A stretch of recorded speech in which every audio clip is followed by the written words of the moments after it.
Tamu oba honorable Kyagulanyi mpozi alondebwa abantu b'Ekyaddondo okubeera mpozi nga abakiikira mu parliament. Munne Bobi Wine ebintu ebimugendedde bulungi omwaka guno gwennyini. Ng'ennaku z'omwezi 13 omwezi ogw'omunana Bobi Wine mpozi ne banne beesitwa ne bagenda mu Arua municipality okunoonyeza munnaabwe Kasiyano Waduli akalulu akaali ak'okuddamu mpozi okujuza ekifo eky'omubaka weeyo. Oluvannyuma mpozi yali honorable Abiriga okubibwa amasasi bambi n'afa. Bali bakomekereza campaign nga bali mu hotel ya Pacific banywamu akakyayi. Balumbibwa abatamanya ngamba okukakana mpozi nge yali driver wa Bobi Wine yasinkauma mpozi bambi alusuddemu akaba era bwatyo abalala ne bagenda ku bisago. Abantu 35 mpozi kwe kwali ne Bobi Wine be bakwatibwa ne baggalirwa mu kutulugunyizibwa okw'amaanyi n'okubibwa emiggo giri egyali kwegamba nga ginulwa n'ebbunwe gyalagirwa. Era mpozi bavunaanibwa omusango gw'okuba emmotoka ya pulezidenti era ng'omusango guno bagukyusakyusaamu bakuyita kulya mu nsi y'olukwe. Era nga Bobi Wine yasimbibwa mu kooti ne banne ekooti y'amagye abitebye. Emirundi gyonna Bobi Wine gye yaleetebwanga mu kooti yagiranga ku miggo ng'era alabika nti bambi alumizibwa nnyo. Ng'alumizibwa nnyo olw'osinziira ku miggo egyamukubwa ng'akwatibwa mu Arua. Embeera ya Bobi Wine mpozi yeeyongera okubeera obubi ennyo. Abantu ne bagamba yalwadde ensigo, abalala nga bagamba yakoze atya. Era bw'atyo bannamateeka be oluvannyuma lw'okwenyoola mpozi ne gavumenti n'abannamateeka bagamba nti basaba omwami ono atwalibwe ajjanjibibwe mu Amerika. Ebyo natuli mwaka guno.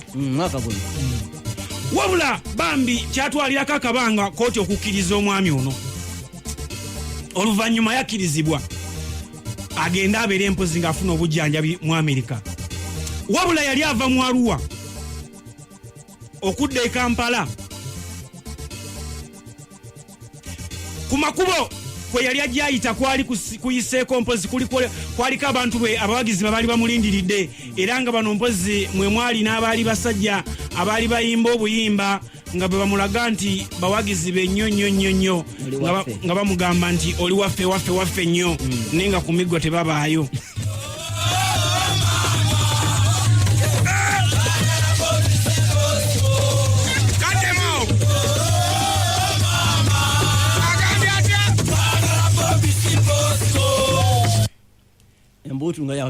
Embutu yafuuka embutu ne bagamba nti kale bwe mubanga gwe mwagala ffe tetubaganye Kibooka ejja kuvuga. Bobi Wine ku kkubo tubadde wano tujjayo embutu zaffe tukuba tuzina abantu nga tuli wano ku kkubo tuli bayitirivu nnyo ne batulaga nti abasirikale bayingirawo ne batandika otukuba tiyagaasi ne batandika otukuba emiggo n'engoma zaffe ne bazitwala. Twagala okumulaga nti tumwagala bannaluweero. Tewali yali abaganye kwagala niba mwagala nnyo ekiyitiridde kinjagala tekirizibwa. Bwatyo yatwalibwa mpozi mu USA okubeera mpozi ng'afuna obujjanjabi gye yakulungula ebbanga eriwerako. Bwatyo yakomawo mu Uganda wabula nga yakatonya ku kisaawe era mpozi yali asuubirwa okubeera ng'ajja ayanirizibwa abawagizi be bangi nnyo ku makubo abangi abaali bapaledinze babagamba ekyo musaaga yali akatonya ku lya Buganda. Bwatyo n'awambibwa n'atwalibwa mu makaage Emagere nga talinyeeko wadde ogamba nti oba awubeko kajjambo akalagirwa. Naye bambi bwe yatuuka mu makaage yategeeza bw'ati: ndi musanyufu okubeera nga ntuuse waka. Mbadde simanyi nti bandeeta waka kubanga bampambye buwambi okuva ku Nyonyi siise mu immigration passport yange ne bagitwala ne bancekinga n'ebipapula byonna ne babitwala ne banziyako n'omuggo gwange gwe ntambuza n'enkofiira. Naye ndi musanyufu kuba nti ntuuse waka era njagala okutegeeza eggwanga nti we nakoma we ngenda okutandikira. Eno Uganda nsi yange sobola genda mu buwaŋŋanguse, sobola kusaba butuuze walala. Nazaalibwa wano era wano wengenda okuziikibwa. Nina okufuna eddembe lyange nga lyensaanidde n'Abannayuganda bonna balina okufuna eddembe lyabwe nga bwe libasaanidde. Tujja ddifuna eddembe lyaffe nga tukyali balamu.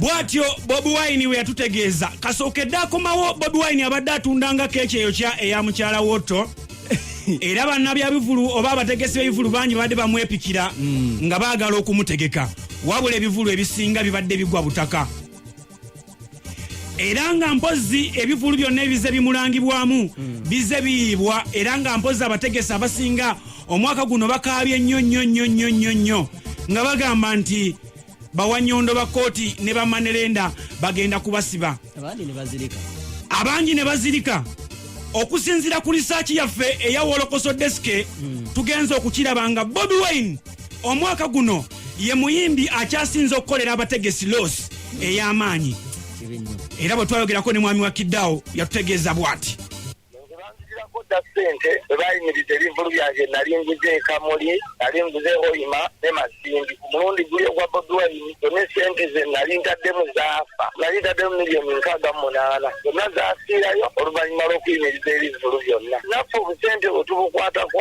tujja kulemerera okukola olw'obukwakuliza obungi obututeekeddwako gavumenti oba ne poliisi yanditusaasidde tetugenda okugula abayimbi abo oluusi nga obusente butubala okufuna ku si bwe buli awo tuyitiramu n'okupromotinga ebitone by'abaana abandi badde bagenda mu mize emirala tugezaako basika tubazze ewalala nabo bayiye naye nga banaffe bo basoma ogw'okutukuuma n'ebintu byaffe naffe tuyinza kutegeka kivulu ng'agamba nti ayagala abantu bakole ki bafiiremu ogenda okulaba nga security yokka kati we tugenda okusaba ambulensi opangisiza ddwaliro zonna zandwadde ofunako asazewo neshojjireka akola ki asinga. Bobi Wine tasaze bantu bano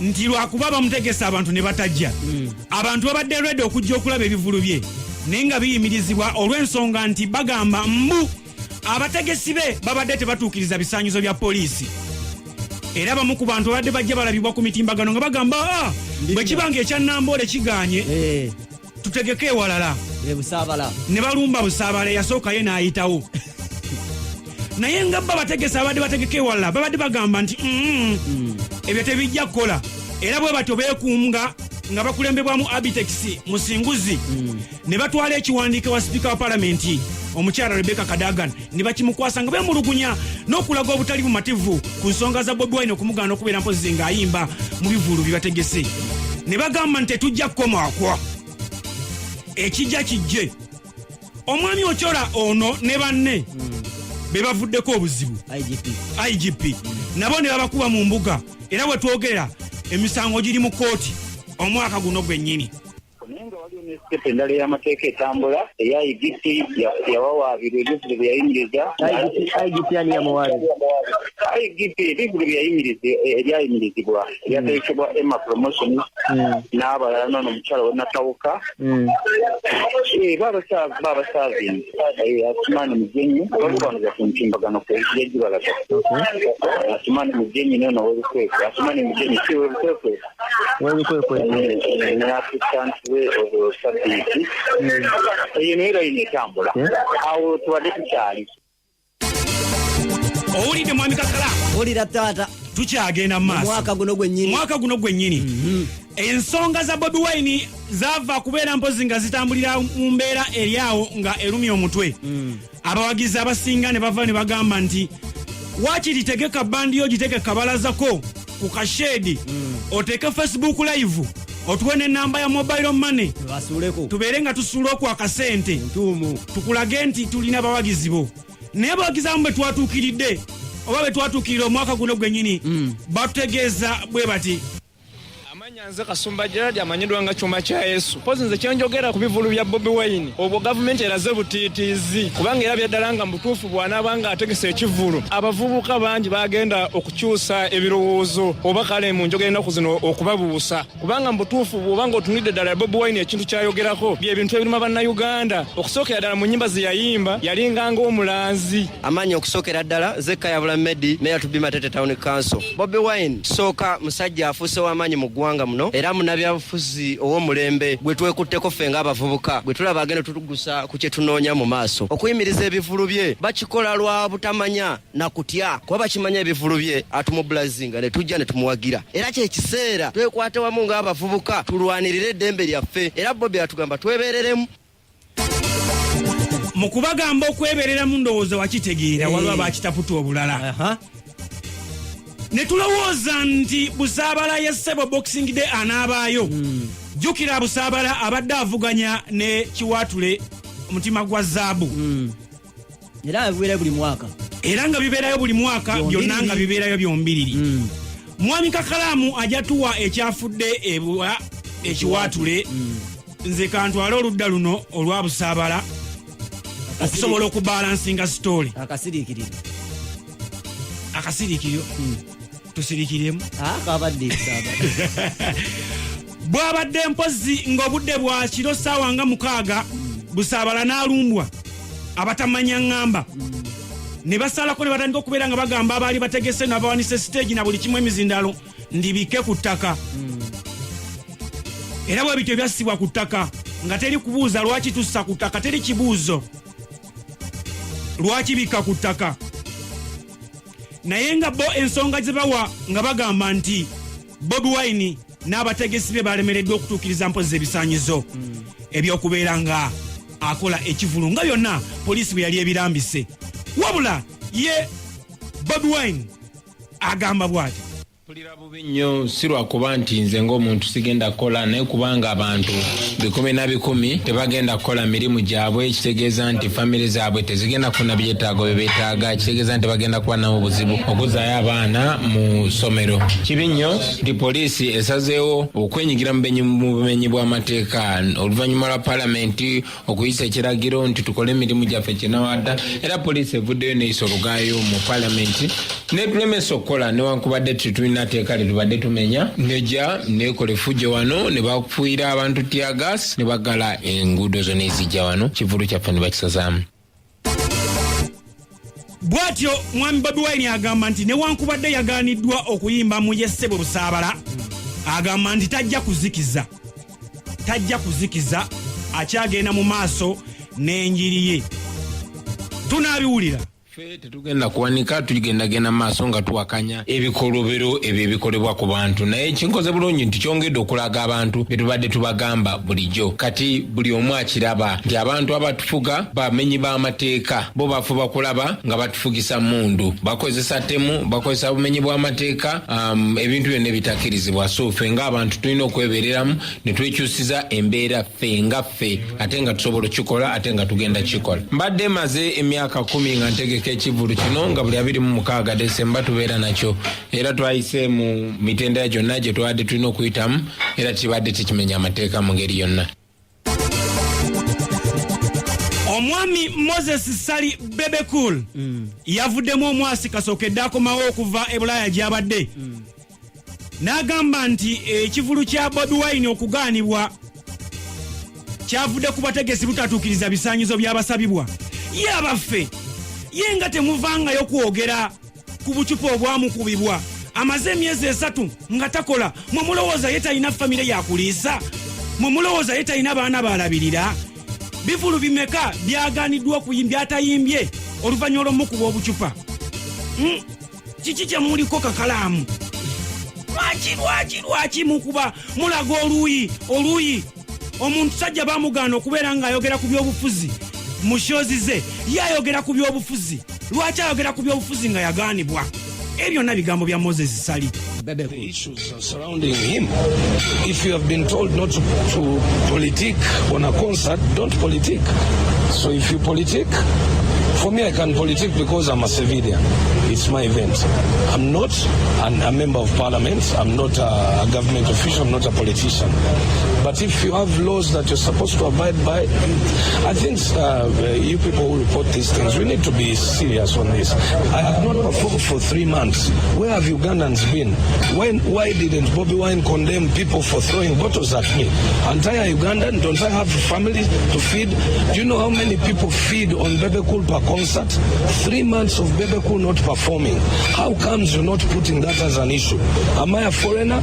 And even if I was a foreigner, don't I have the right to perform?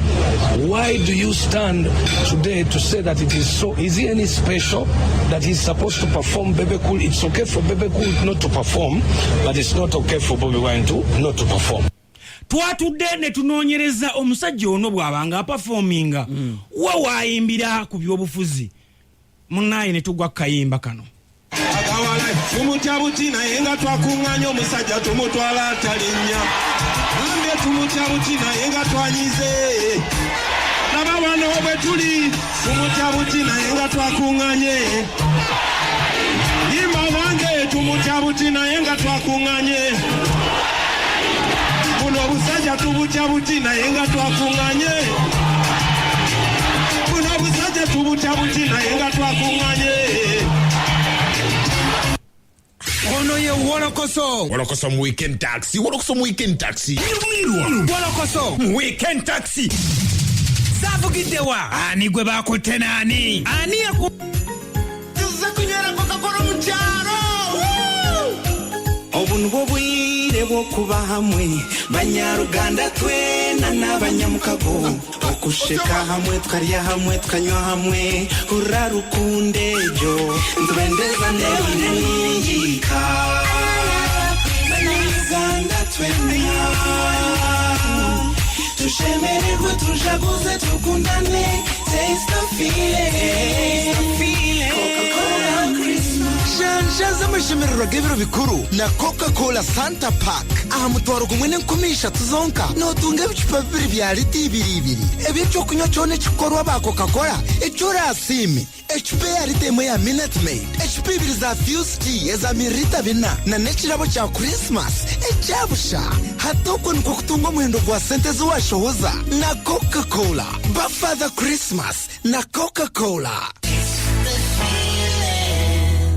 Sekukuru y'omwaka guno ejjudde ebitafu manzaali merere okuva mu Lube Properties nga lye tulya sekukuru n'atalabika ng'enseko zagoonya buli namukitegulira poloti oba ettaka okuva mu CCF okwetooloola enguudo zonna nga Mukono Katasi Road Gayaza Zirobwe Katende Mpigi Kiwenda Matugga Bajjo Busiika Vumba ebbeeyi tugisalidde ddala bepa ate ng'ovaawo n'ensawo z'essementi 5 tusange mu makaga Fukulu ba House ebbeeyi Town Gayaza Road oba ku 07725 Cleveland Hill Nursery Mixed Day and Boarding Primary School erisangibwa ku Northern Bypass ku roundabout y'ekyebando kisalosalo litegeeza abazadde abaagala okuleeta abaana mu ssomero lino okwewandiisa kwatandika dda okuva ku nasale paka mu ky'omukaaga ku Mande paka ku lw'omukaaga ssaawa 3 ez'okumakya paka ssaawa 10 ez'olweggulo okwewandiisa kukoma nga 31 January 2019 okumanya ebisingawo kuba essimu 070M950 oba 0782850 034. How low can you go with unlimited calls on your phone all the time? How low can you go? The finer things are back. Freedom to talk on time with AfriCell backup. How low can you go? Ku AfriCell kwaka nyumiza olunaku lulamba ku nnusu 10 ennaku 7 ku nnusu 15 oba ennaku 30 ku mutwalo gumu 20 ku kola ya AfriCell backup boom nikasita *3*2# okweyunga ku nkola ya backup boom bane singa okubeera bei rahisi mu Uganda. AfriCell, don't be cheated. Omuzimbi oba nannyini kizimbe onoonya sementi asiba tiles ne zitabambulukuka kozesa Superset Adhesive Tiles Cement ne Grout ye sementi ow'omulembe ow'ekika kya CFT asiba tiles, ceramics, granite ne porcelain tiles. Musange ku Wilson Hardware ku Gayaza Road ku Mukaaga ne ku Wilson Hardware esangibwa ku Nalule Arcade e Nakasero ne mu hardware endala zonna mu ggwanga kuba ku noti 7 noti 5 82 65 4 okumanya ebisingawo.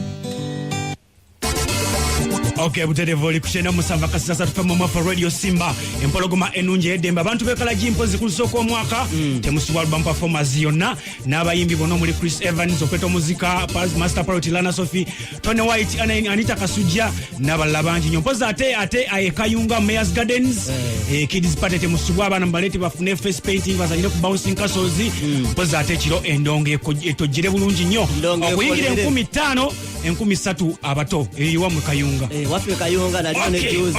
Okay, kati tutandika Nada ngari jetuli jetu cyari ku kululubye oba kutwale ku runyiriro nyine lwa bebe cool kati tutandikiddeko batweyongera dalo kwata tukwatya dala side za mugana nga tumbude empologome nunche jedembe ubibadde mu mwaka buno gwe nyine ne wakubadde hotel lwa bebe cool ne Bobby Wine tubadde tulumanyidde ebbanga deni naye embera yeyongera okusajjuka n'okwononekera atukitwale eri bombi bebe cool ne Bobby Wine akulunaku olwokutaano kwenaku z'omwezi nga 3 omwezi ogw'omunaana 2018 omwaka guno gwennyini mu kivulu kya Swangza 10 yazo bali baselebrating emyaka gyabwe 10 oluvannyuma lwa Bebe Cool okukubwa obucupa ye beyayita nti bali bawagizi ba Bobi Wine era okuva ku olwo mpaka nakati bombiriri tebaddanga mu kufuna mirembe.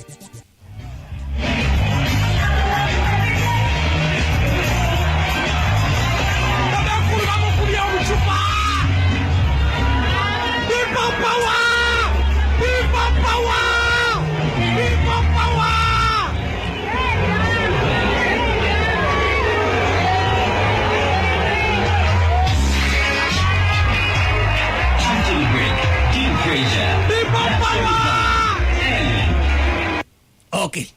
Bebe Cool we yava ku stage yayogera keri abamawulire era n'ategeeza aba People Power nti kino kye bamukoledde kigenda muleetera okushininga n'okwogerwako emyaka n'omwaka gyonna gye tumanyi mu nsi eno bw'ati bweyogera. Who are you to go to stage? Stage emmere yange ndienga nane wembali ground entuufu eri nti democracy allow me to choose and I allow you to choose. Lwaki nkube chupa era muyambe mangu mala People Power mulekera okanyuga kwa Bebe Cool agenda kushininga bwati naye mbasuubiza nti omusayisinga kujjange kona bakukulima eribayo muna Uganda yenakkiriza mu People Power. Tukyali mu mwaka 2018 jukira nti eno show esembayo mu mwaka guno gwennyini Bebe Cool olusembayo Bebe Cool nabino ebigambo yabyogera eri abamukuba obucupa ng'alinga atali musanyufu bulungi. yeyambadde magetisi ng'agamba mwenna mwamulinda nga mugamba gavumenti emutulugunyiza talina kasale yadde ne ku feesi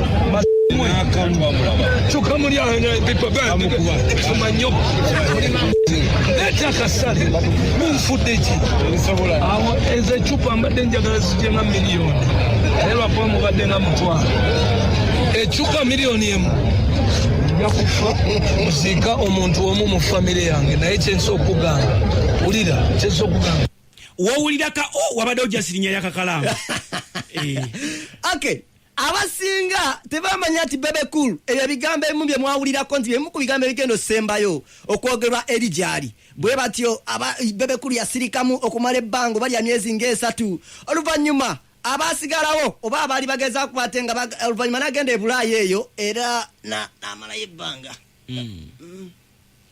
nze mbeera ebyo bisuubirwa naye ngera bwe nabagambye saagala kukomentinga ku kintu obudde obutuufu obw'okukomentinga ku ebyo byembeera eriwo oba ebyali ku ambiyansi kunze sina kye nalabayo okuggyako abantu expressinga saidi yaabwe ninange nenyimirira ng'omuntu era bwe nayogera nabo ne bawuliriza bulungi sho yange neggwa bulungi nenfuluma naye olwokuba nti Uganda ejjudde ebyo ebintuntu ebyo ebya propaganda kino nekiri ku ssaawa eno nemeddeko okusirika mpaka Bebe Cool yasirikira ddala mpaka emyezi 3 ejagwako wabula abali baagala okwogerako ne Bebe Cool ate bo kasa yasirikamu baddanga mu bino.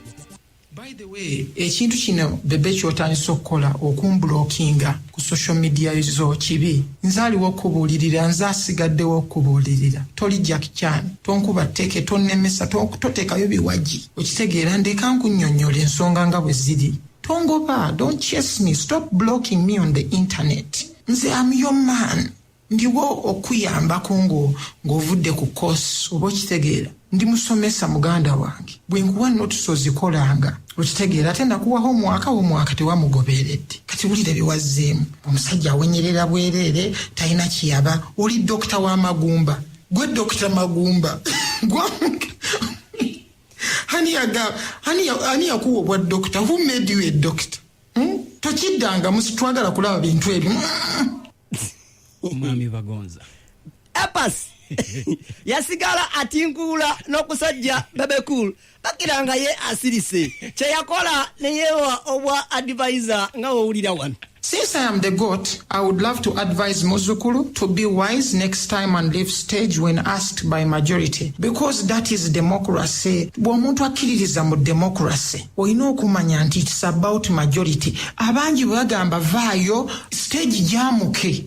Mbirinzo kyuka ate enkyukakyuka zimu ziba nzibuzibu. It's the best way to avoid bottles and bottling. You are not a bottling agency. It is very unfortunate that you are bottled, but you overstayed on stage when asked to leave, hence making the one sending the message change the course of action. Eyo yembuzi ya Epas bisere bali bagita mbuzi. Embuzi. Bebe Cool yasirikira ddala ko bagonza nti osaga ojja kubyogera. Kye yakola nayi yakayimba kano. Sanyu lelo lwa sanyu. Sanyu lelo lwa sanyu. Bagonzo lagawa nkulabo yambade. Ngenda wa bebe okubuwa keke sanyu. Bali bakuba mi bali bakuba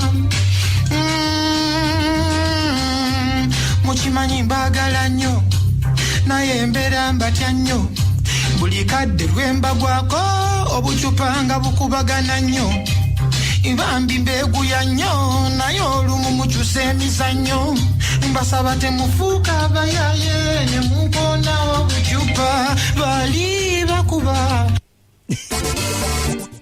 Kibadde mu 2018 Epas ngamaze okutinkula bebe n'asirika bwatyo Honorable Katolu Bwamaya gavumenti nedda alina okwogera ku mbeera eno era bwatyo yasobola bukolokolo ayogera ku mbeera eno bwatyo. Fenga Federation efuga aba performers mu Uganda tutuli basanyufu n'ensonga ezo akajjanja abawagizi ke bayolesa ku lunaku olwo okukwata ebikebe ne babikuba Bobby Cool ku stage. Kino ekyo tukivumirira nnyo kubanga bwe tunagenda mu maaso ng'abantu abamu bakiwagira kigenda kwonona field yaffe.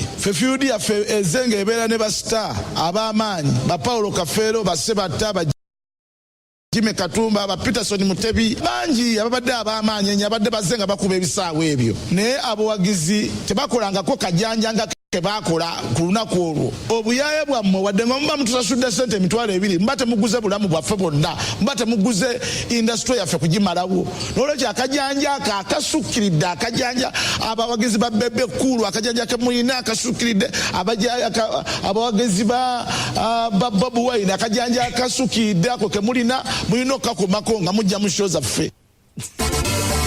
Kapteni Simbi Eruwera gamba kwali nnyo Gavino Chikiri Komanda kwali awuliriza BK mpoze mubende kwali senior BK mpoze ne dance ku mic awuliriza. Okay. Bebe Cool bakira bogera bino byonna nga kyasirise ko ba advisor anti petwa kugewa omulimu guneno era nono nalabikako nga wo wulira wano.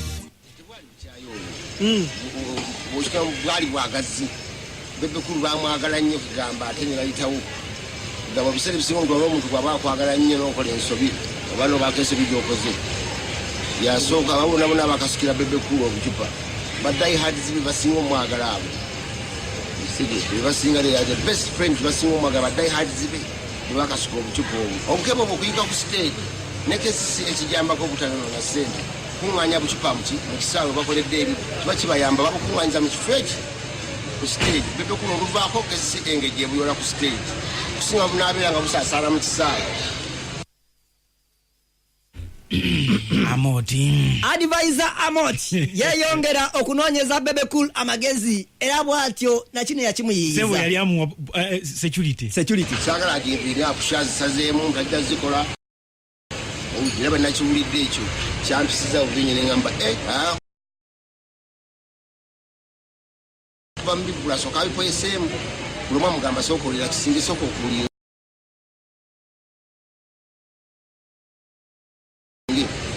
no, he's a musician, he's supposed to sing and not kuyimba.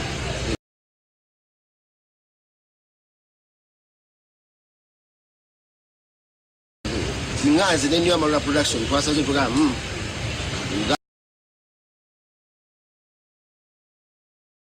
ambe alimepo watabina kwa kubachi bulanja tisintu kwa muntu magezi watolina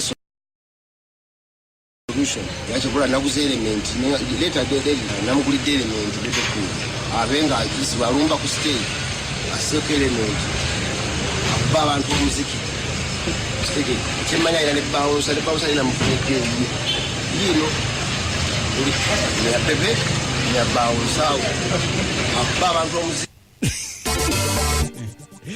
Okay. Bebekulu Kyaddaaki yakomyewo ku stage oluvannyuma lw'emyezi 3 era nga yalabiddwako ku ekiwatule wali eri bw'ati yasabudde abantu omubali nga woowulira wano eno.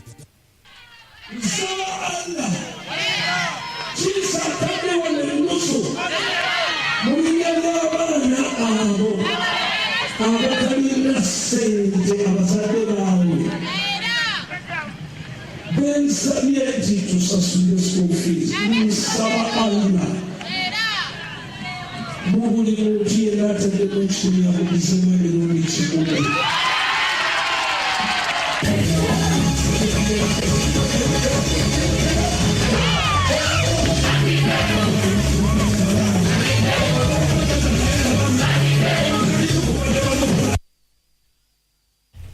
Okay.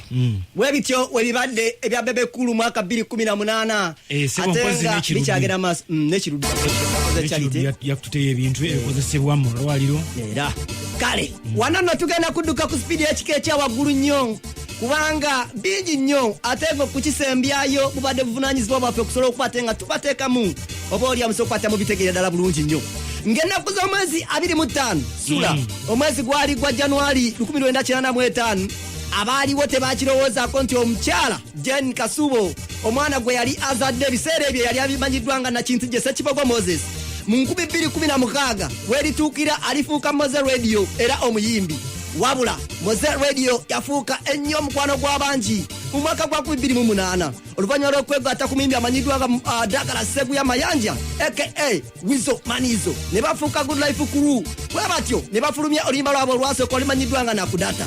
Mu mwaka guno nga gugwako mutukirize basebo ne banyabo sobola okubata atuyita mu bulamu bwa Moze Radio the Great Moze Radio ekiseera kyatuuka bambi musajja watunga ebyokulwana kirabika alikooye era olunaku lumu yawulirwako mu bigambo bye ng'ayogera ekintu ekifaanagana nga kino.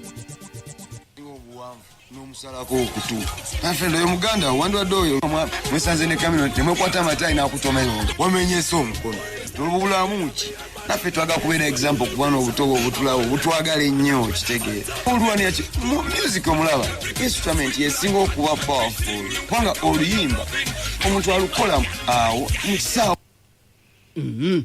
Olunaku lumu radio yali atamiddemuko omusajja n'afubutuka n'anfumita ekiso nina tabako kyamukola nga we nabadde nkutegeezako nti ebyokulwana yali abikooye era yamuleka bulesi n'agenda baki ate ye poliisi nejja nemukwata somewhere at night baminyweddemuko omuntu n'ankuba ekikonde omuntu n'ansala ekisowa nze waka mumpisa omusawo ajje anyamba anzizeewo omusawo yali yakamala okunkuba buno obuyisa obusanyalaze abapoliisi ne batuuka se abapoliisi ngezaako munnyonnyola muganda wange lwaki ohandolinga bwoti naye nga munnange eggwanga lyaffe bwolimanyi naye nga engeri gye yahandolingamu I'm a victim here, I'm bleeding all over nze ndi very famous here sinza kwekweka nze banteekako n'ekipande ne bagamba ngenda kubeera wano ku 15 ku mutwalo I cannot hide. Moze Radio omulamwa gwe twaliko waneeno wiiki ewedde ogwa UPRS naye ekyokulwanira bayimbi banne butya bwe bayinza okukwate bafuna mu bitone byabwe yakiriko nnyo era olunaku luno Uncle Edison alirwawo okulwerabira oba bbiri endala oba zibeere 3 oba zibeere 4 all that is possible nga tuli wamu ekyokubiri nga tukola with a sober mind